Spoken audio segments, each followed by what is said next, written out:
at that point. How bullish was it, Sebastian? Was it bullish? Was it very bullish? Or was it crazy dumbass bullish? How bullish was it?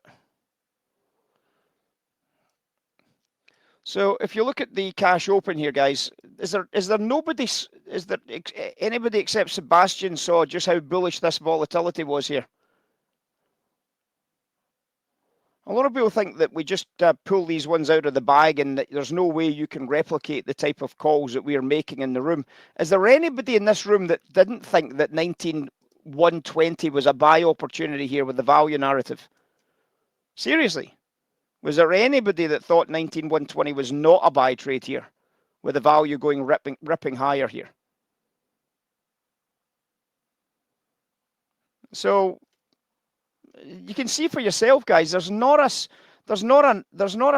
science that you don't know about here. It's not that you've got inside information that you don't have access to. It's bloody trading view.